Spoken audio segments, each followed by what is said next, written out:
and Awards Committee meeting. Today is August 3, 2023. For our attendance today, kindly acknowledge once your name is called for records purposes. For our chairperson, Captain Edgardo G. Diaz, sir, good morning. Present. Good morning. Um, for our members, Captain Florendo Jose C. Aquino III, Present. good morning, Morning. Sir Cha. Engineer Ronald is not yet present. Miss Amneres Gabriel, morning, Ma'am Vani. Engineer Leandro Varquez. Present online. Good morning. Good morning, Sir Albot. And for our provisional members, we have representatives from CSIS, General Ricardo Banayat. Sir, good morning. And also from the Air Navigation Service. Also in attendance today, Mr. Chair, are the members of the Technical Working Group, BAC Secretariat, and observers. We send letters to COA Resident Auditor, PCCI, NGO EBJFI, PICE, ES, and PCAI together with PAGPAO. So, considering, Mr. Chair, that 5 of the 7 members are present today, we do have a quorum, sir, and we can start the meeting, sir. All right. Thank you. So we have several items for this morning, no? And sige, let's start with the first. Yes, Mr. Chair. The first item, Mr. Chair, is the opening and submission of bids. This is for the purchase and installation of communication equipment for Calbayog Airport, bid number 23-020-07, amounting to 23,741,346 pesos, an ANS project. However, Mr. Chair, for this project, bid bulletin number 1 was issued, and it was already posted in our website and in the PhilJobs website. The revised schedule for the deadline of the submission and opening of bids will be on August 24, 2023, 9:30 in the morning. So in view of that, Mr. Chair, we can dispense this item and move to item number 3.1, Mr. Chair. All right. Okay, let's move to 3.1. Thank you, sir. So, item 3.1, this is upgrading of CCTV surveillance system at CAAP main office, CBA number 23-03-272, amounting to 16,800,879 pesos, a CSIS project, and this is for pre-bid conference. For this project, Mr. Chair, we have 8 bidders, prospective bidders who inquired and asked for a link for this project. CSIS representatives and the end user, Mr. Chair, is ready to present this project, and may we be allowed to invite the bidders to join in our meeting room, sir. Permission to proceed, sir. Okay, proceed. Secretariat, please. Kindly admit our bidders.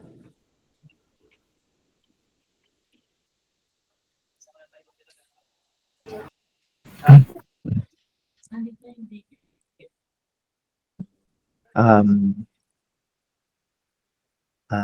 CSIS, please. Please proceed. Yes, sir. Good morning. Good morning, Jeffrey. Uh, the the briefing will be presented by Ms. Odessa Cortez. So please, Odessa. Thank you, sir. Good morning, everyone. Nakikita na po yung slide, attorney. Yes, engineer. Thank you. Welcome to the pre-bid conference for the upgrading of CCTV surveillance system at CAAP main office with bid number 23024-07. For the invitation to bid, the Civil Aviation Authority of the Philippines to the corporate operating budget for FY 2023 intends to apply the sum of 16,800,879 pesos, being the ABC to payments under contract for the upgrading of CCTV surveillance system at CAAP main office. The CAAP now invites bids for the above procurement project Delivery of goods is required within 120 calendar days. Bidders should have completed within 5 years from the date of submission and receipt of bids a contract similar to the project. The description of the eligible bidder is contained in the bidding document, particularly in section 2, instruction to bidders. Bidding will be conducted through open and competitive bidding procedures using a non-discretionary pass-fail criterion as specified in the 2016 revised implementing rules and regulation of the Republic Act 9184. Bidding is restricted to Filipino citizen or sole proprietorship partnership organization with at least 60% interest or outstanding capital stock belonging to citizens of the Philippines and to citizens or organization of a country the laws or regulation of which grant similar rights or privileges to Filipino citizen pursuant to RA 5183. Prospective bidders may obtain further information from CAAP and inspect the bidding documents at the address given during regular hours from 8 a.m. to 5 p.m. Monday to Friday except declared holidays, weekends, and suspension of work. A complete set of bidding documents may be acquired by interested bidders until the deadline of submission of bids from CAAP back office, Mia Road, Pasay City, and upon payment of applicable fee for the bidding documents pursuant to the latest guidelines issued by GPPB in the amount of 28 pesos. The procuring entity shall allow the bidder to present its proof of payment for fees by presenting the official receipt in person or through email. Bids must be duly received by BAC Secretariat through manual submission at the office address given on or before August 17, 2023 at 9:30 a.m. Late bids shall not be accepted. All bids must be accompanied by bid security in any of acceptable forms and in the amount stated in ITB Clause 14.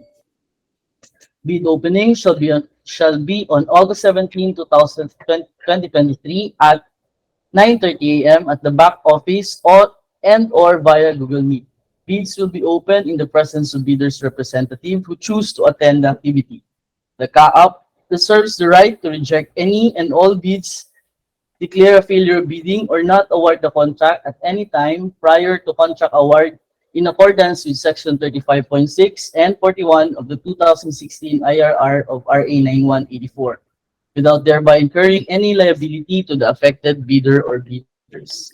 You may visit the following website for downloading of the bidding documents, as shown, the PhilZEP's website and the CAAP website. For further information, you can call our head secretariat to our telephone number shown. Section 3, bid data sheet with corresponding ITB clause, ITB clause 5.3 for eligible bidders. Bidders must have completed within at least a period of 5 years prior to the submission and receipt of bids a single contract that is similar to the project, equivalent to at least 50% of the ABC, or have at least 2 similar contracts, and aggregate contract amount should be equivalent to at least 50% of the ABC, with the largest of the similar contracts being equivalent to at least 25% of the ABC. For this purpose, similar contracts shall refer to contracts involving supply, delivery, installation, and commissioning of CCTV surveillance and command center systems, and completed within 5 years prior to the deadline for the submission and receipt of bids. Under ITB 7.1 for subcontracts, subcontracting is not allowed. Under ITB 10.1, bidders shall submit all eligibility and technical documents as specified in Section 8, Checklist of Technical and Financial Documents. The checklist will be discussed later. Under 10.8, ITB 10.8, statement of all on 10.2, statement of all ongoing government and private contracts, including contracts awarded but not yet started within the last 5 years prior to the deadline for the submission and receipt of bids. ITB Clause 10.2, statement of the bidder's single largest completed contract similar to the contract to be bid. The SLCC shall be equivalent to at least 50% of the ABC or 2 similar completed contracts and the aggregate contract amount should be equivalent to at least 50% of the ABC, with the largest of these contracts being equivalent to at least 25% of the ABC and completed within the 5 years prior to the deadline for the submission and receipt of bids. Bids not complying with the above instruction shall be disqualified. Under ITB 12.0, where the price of goods shall be quoted DDP to CAAP sites or applicable Incoterms for this project. Under ITB 14.1, bid security, the bid security shall be in the form of bid securing declaration or any of the following forms and amounts. The amount of not less than 336,017 pesos point 58 centavos, which is equivalent to 2% of the ABC.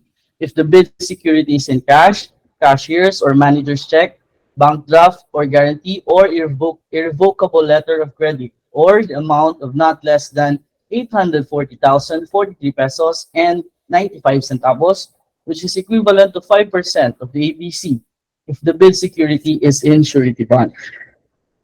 Under ITB 15.0, for sealing and marking of bids, each and every page thereof shall be initialed or signed by the duly authorized representative or representatives of the bidder. Submitted eligibility, technical and financial documents shall be properly marked with index tabs or ear tabs and must be sequentially paginated in accurate order in the form of, for example, page 3 of 100.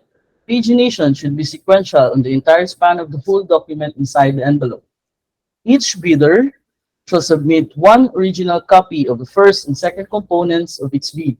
All pages of the bid proposal shall be signed or initialed by the principal bidder or the bidder's authorized representative. Bids not complying with the above instructions shall be automatically disqualified.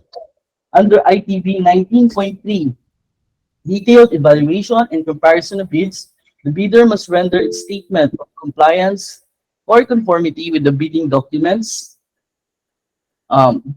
as enumerated and specified in Section 6, Schedule of Requirements, and Section 7, Technical Specification. Under ITB Clause 19.3, partial bid is not allowed. The goods are grouped in a single lot, and the lot shall not be divided into sublots for purposes of the bidding, evaluation, and contract award.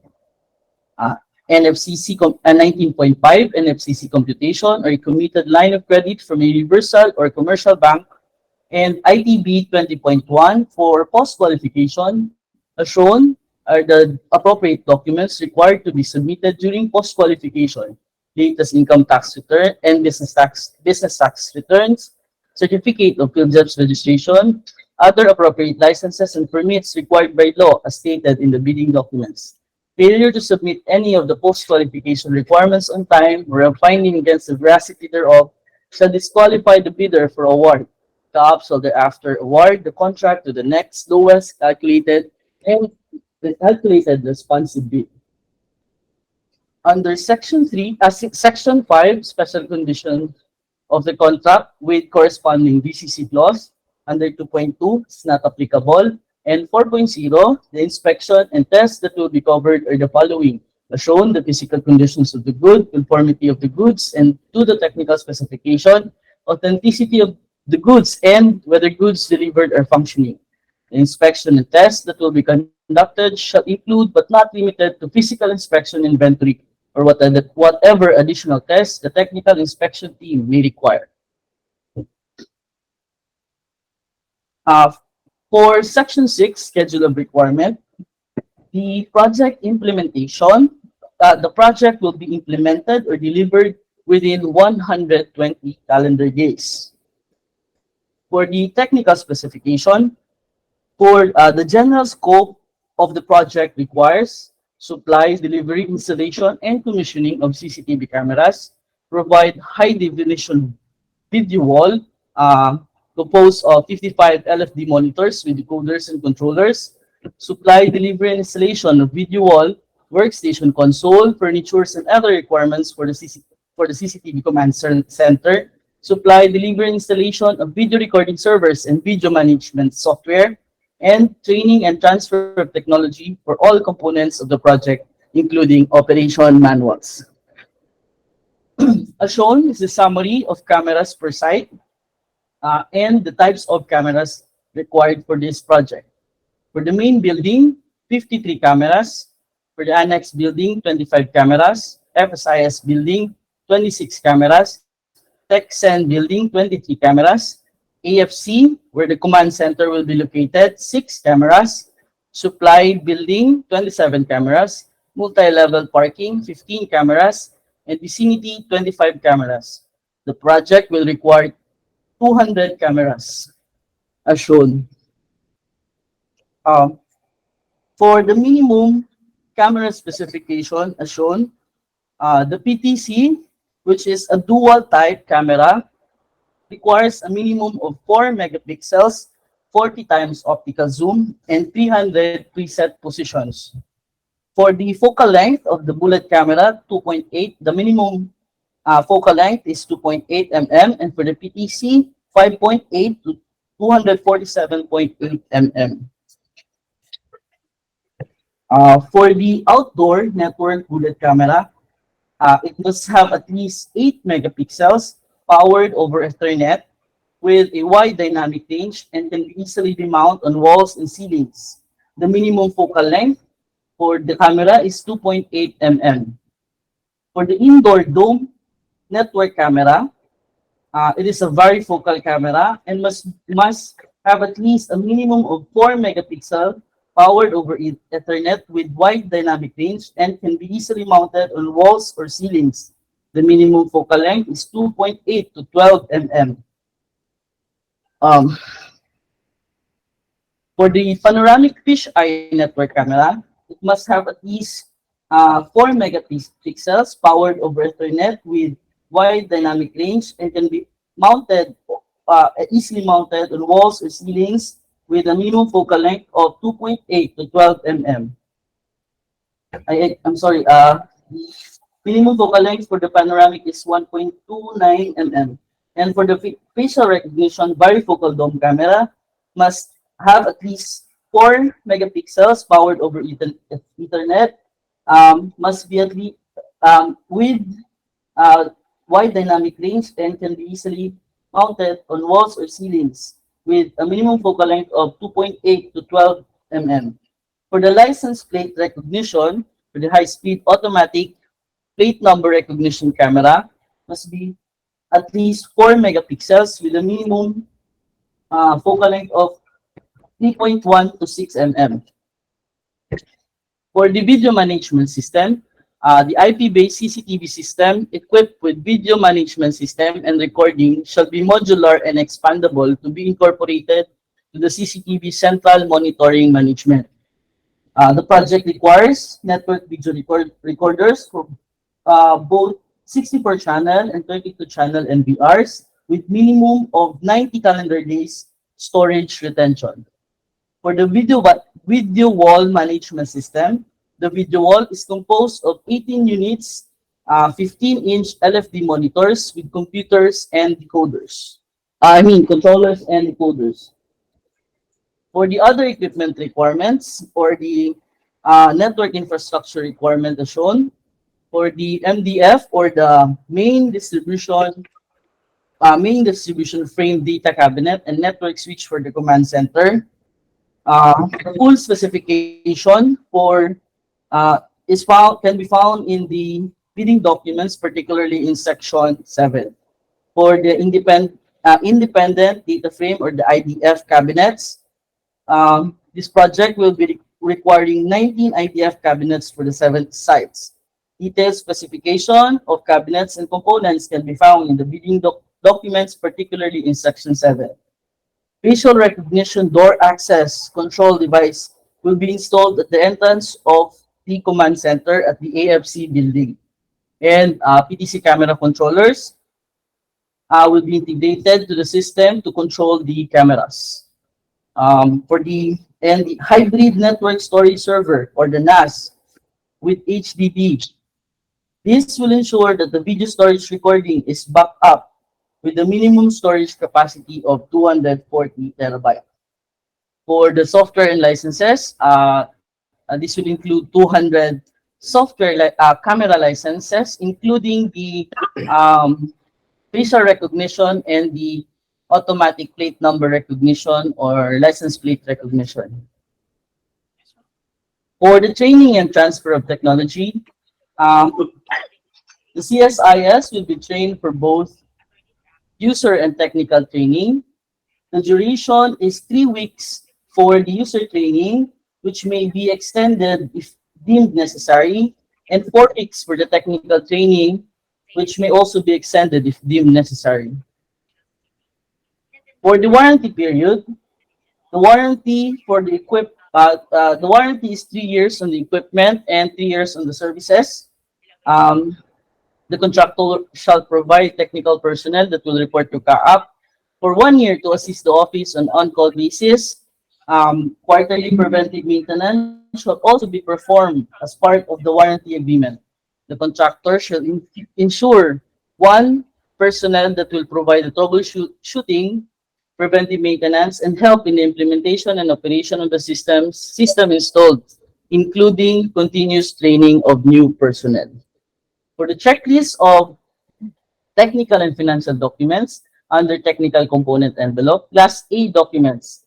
Under legal documents, valid PhilJEPS registration certificate, platinum, all pages. 8.1, registration certificate from Securities and Exchange Commission, SEC, or DTI for sole proprietorship or cooperative development authority, CDA, for cooperatives or its equivalent document. Mayor's permit issued by the city or municipality where principal place of business of the prospective bidder is located, or the equivalent document for exclusive economic zones or areas. Tax clearance for Executive Order 398, Series of 2005, as finally reviewed and approved by BIR. For the technical documents, statement of the prospective bidder of all its ongoing government and private contracts, including contracts awarded but not yet started, if any, whether similar or not similar in nature and complexity to the contract to be bid. Letter C, statement of bidder's single largest completed contract, SLCC, similar to the contract to be bid, except under conditions provided in Section 23.4.1.3 and 23.4.2.4 of the 2016 IRR of RA 9184 within the relevant period as provided in the bidding documents. Letter D, original copy of bid security, if in the form of a surety bond, submit also certifications issued by the Insurance Commission or original copy of notarized bid securing declaration. Letter E, conformity with the technical specification, which may include production or delivery schedule, manpower requirements, and or after sales parts if applicable. Letter F, latest official OEM equipment technical characteristics, specification, and or sales materials reflecting all performance and functional specification of the proposed equipment. The G, certificate from manufacturer or principal as authorized distributor of the CCTV systems and cameras and its network components or devices offered. Certificate of satisfactory performance from at least 3 previous and current clients for the last 3 years from CY 2020 to present prior to the opening and submission of bids. Minimum pickup license required must have license particular specialty in electrical or communication facilities. Minimum principal classification should be at least C or D, and the size range specialty should be at least B. Project management certification, at least a professional electronics communication engineer or professional electrical engineer. Value added, letter K, value added VAC or value added service or VAS certification issued by the National Telecommunication Commission for future networking requirements. Bidder must be certified by NPC as Data Privacy Act compliant. Proof of the certification must be presented. Letter M, authority to conduct site inspection, duly signed by ADG2, CSIS, or its duly authorized representative. Certificate of site inspection, duly signed by CSIS representative. Letter O, original duly signed omnibus sworn statement, and if applicable, original notarized secretary certificate in case of a corporation, partnership, or cooperative, or original special power of attorney of all members of the joint venture, giving full power and authority to its officer to sign the OSS and do acts to to represent the bidder. That the T legal clearance to be issued by CAAP Enforcement and Legal Service with respect to the non-pendency of any cases of prospective bidders against the authority. Certification under oath that they have no pending case or cases against the government, in addition to the eligibility requirements for bidders as prescribed under the revised IRR of 9184 and bid bulletin if applicable. For the financial document, supplier's audited financial statement showing, among others, the supplier's total current assets and liabilities stamped and received by BIR or its duly accredited authorized institution for the preceding calendar year, which should not be earlier than 2 years from the date of submission, and prospective bidders' net computation of NFCC or the net financial contracting capacity or a committed line of credit from a universal or a commercial bank in lieu of its NFCC computation. Class B documents, if applicable, a duly signed joint venture agreement in case the joint venture is already in existence, or a duly notarized statement from all potential joint venture partners stating that they will enter into and abide by the provisions of the JBA in the instance that the bid is successful. And for other documentary requirements under RA 9184 as applicable for foreign bidders claiming by reason of their country's extension or reciprocal rights to Filipinos, certification from the relevant government office of the country stating that Filipinos are allowed to participate in government procurement activities for the same item or product. And certification from DTI if the bidder claims preference as a domestic bidder or domestic entity. For the financial component envelope, the original of duly signed and accomplished bid form, original of duly signed and accomplished financial proposal sheet, bill of quantities, goods offered from abroad, and the goods offered within the Philippines. That is all, Mr. Chair. Thank you. Thank you. Mr. Chair, at this juncture, sir, the technical working group together with the end user, sir, are now ready to entertain questions or clarifications from our prospective bidders. And may we request our prospective bidders, sir, should they wish to ask questions, to press the raised hand button in our menu. Thank you, sir.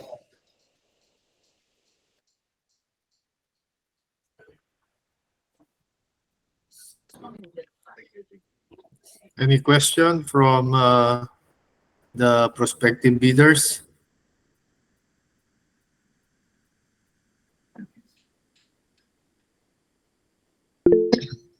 Yan. Mr. Yeah, Chair, go Mr. Geoffrey Ramos, sir, would like to be recognized. Sige, go ahead. Sir, good morning. I'm Engineer Geoffrey from Pronet Systems. My question, sir, is dun sa requirements. Yung sa may, ano natin, yung sa project management, PMP and PECE. Pwede bang dalawang talent, sir? Isang PMP, isang PECE or PEE?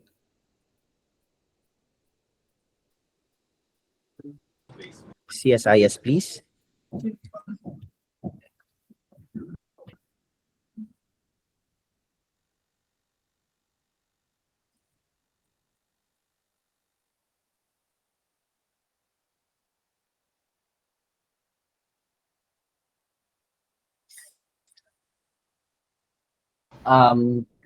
Yung page 20, sir, page 20.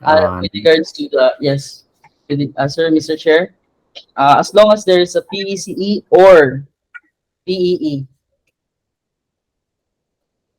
Yes, sir. No, sir. My question is, dito kasi nakalagay, the assigned project manager with certification shall be at least a professional electronics and communication engineer or, so pwede yun, sir, or your PECE or PEE. Or, But yes, yung project manager siya, di ba project manager siya, pwede bang ibang tao yung project manager and iba rin po yung PECE? sir, no po. But we will consider, sir, yung ano nyo, tanong nyo, and pag-usapan namin sa end user kung ano yung magiging ano nila. Yes sir, kasi may mga PECE and PEE likewise dito sa industry ngayon. May mga project managers kasi doing infrastructure projects na hindi naman siya kailangan PECE or PEE.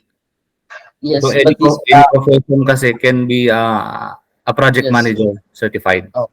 yes. But in this project, we will require a PCE or PEE. Yes sir, and we have also PEE and PECE. But magkaiba sila sir. Iba yung PMP, iba rin yung PEE or PECE. So pwede siyang dalawang tao, parang ganun po. Thank you sir.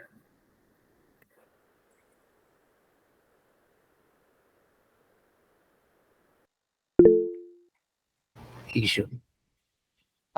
We will, the requirements that you're requesting, we'll discuss with the end user and we will issue bid bulletin if in case na may changes po.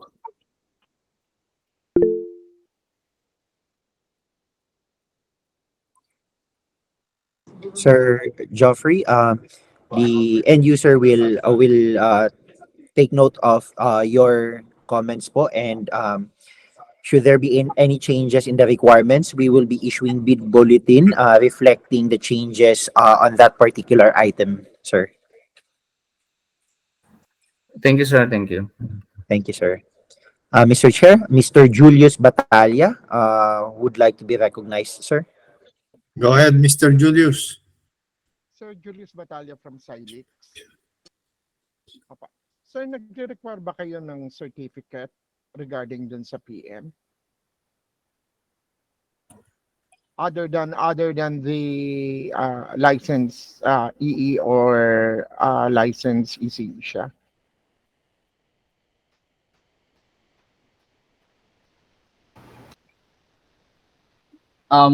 We will issue, sir, if I may, we will issue bid bulletin with regards to that query po. Noted po, sir.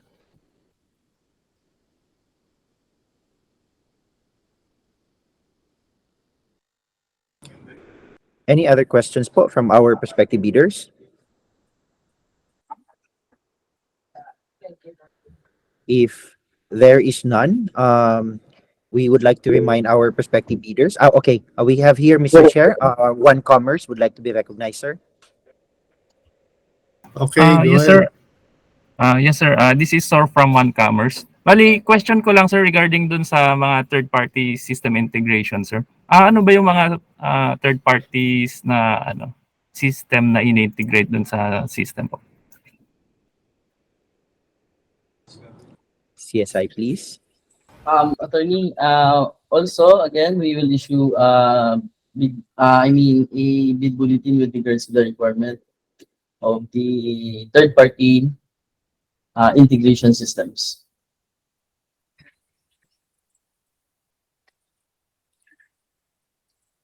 Okay po, thank you po. Sir, again, Mr. Geoffrey Ramos would like to be recognized. Go ahead. Thank you sir. My next question sir, if you may, page 21, item number 5. You are requiring a VAS from NTC, yung NTC requirement sir. Usually kasi yung mga system integrators meron silang dealer's permit from the NTC. I think kasi yung sa VAS kasi, yung VAS na requirements for the NTC is referring to telcos. Baka pwede natin i-ano sir kasi ang meron yan most probably is telco company.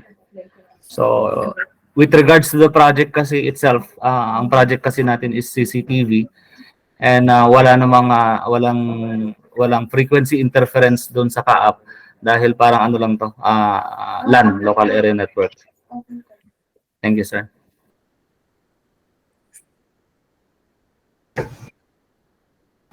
Sir, if I may, Go as ahead. of now, the requirement for VAS is a requirement for the project because this is in preparation for the future networking, and the end user, your question will be raised to the end user for discussion, and we will issue a bid bulletin to clarify. Thank you, sir.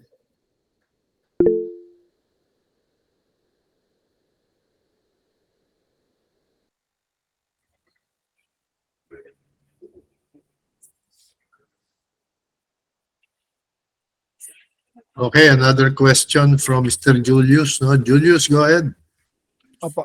Sir, magpo-provide din ba kayo ng list ng mga existing system nyo and application that will be integrated? Existing application and system no, like the alarms, to be integrated to the new CCTV software?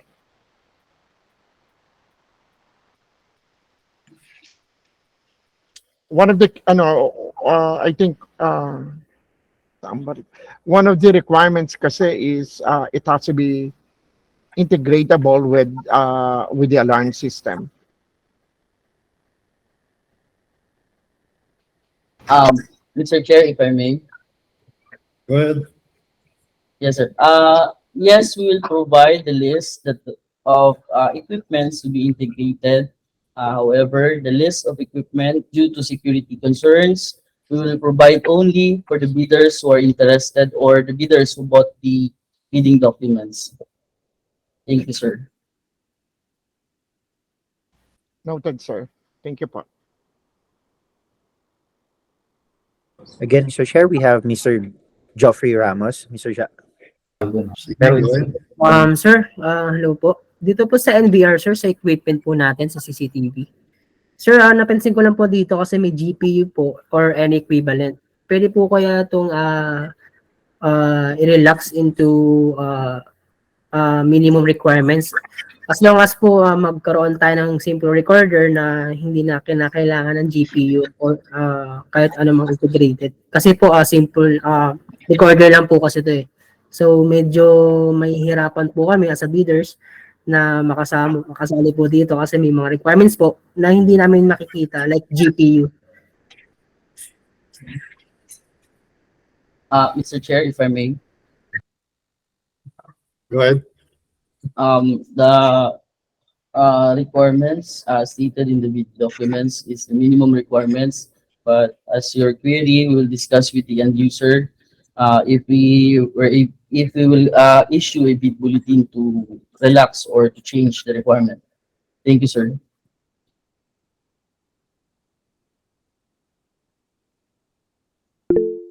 Any more? Mr. Chair, Mr. June Montero would like to be recognized, sir. Go ahead.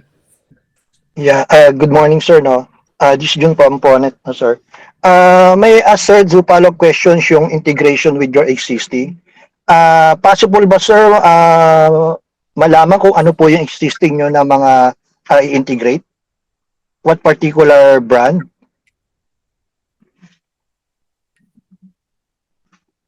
Sir, due to security reasons of our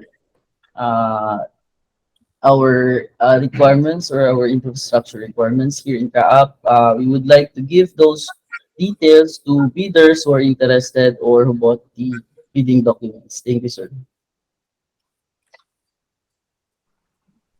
Okay, thank you.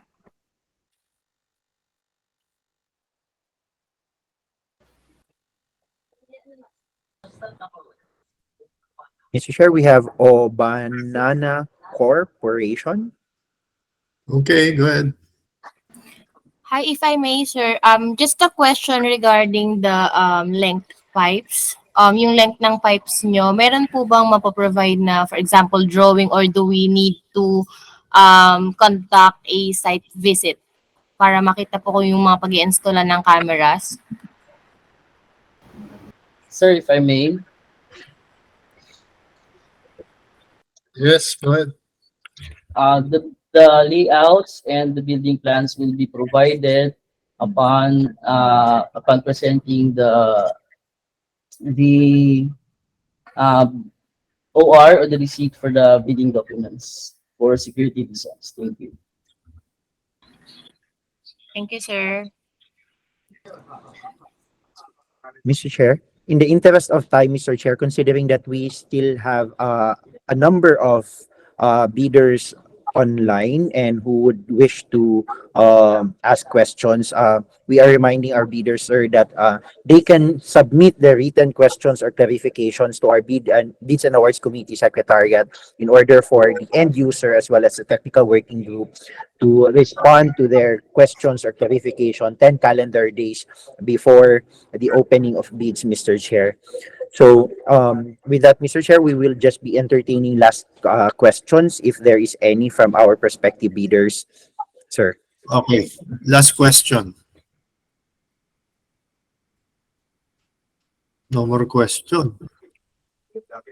Yes, sir. So, uh, having no other questions, sir, I think we can close this. Okay. Miss Genevieve Batung, we can entertain your last questions, ma'am.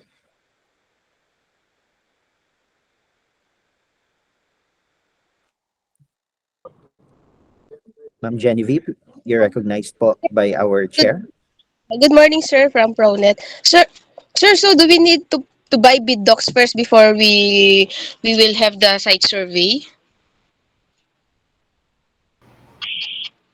Mr. Chair, if I may. Go ahead. Yes, sir. Yes, kailangan po for security reasons kasi ng issuance ng mga documents namin. Thank you. So, pero paano yung ano, sir, yung mga questions nung sa, like yung questions namin regarding certificate, antayin muna namin yung bid bulletin after kami mag-payment. Diba? Then, we will have the survey. So, we need to check first the bid bulletin, yung i-issue yung bid bulletin bago kami mag-payment ng bid docs kasi doon namin ma-check kung pwede kaming mag-join, sir, di ba? Like, kasi yung kine-question namin yung certificate ng PMP.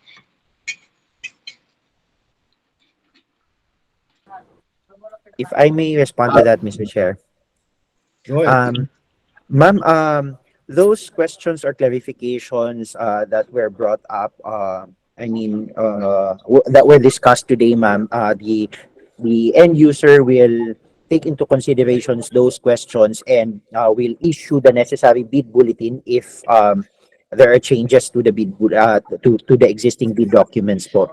While we encourage other bidders to submit as soon as possible time your questions or clarifications in order for us, the technical working group and the end user to also study your questions and issue the bid bulletin that will be necessary for those items that you would wish to clarify po.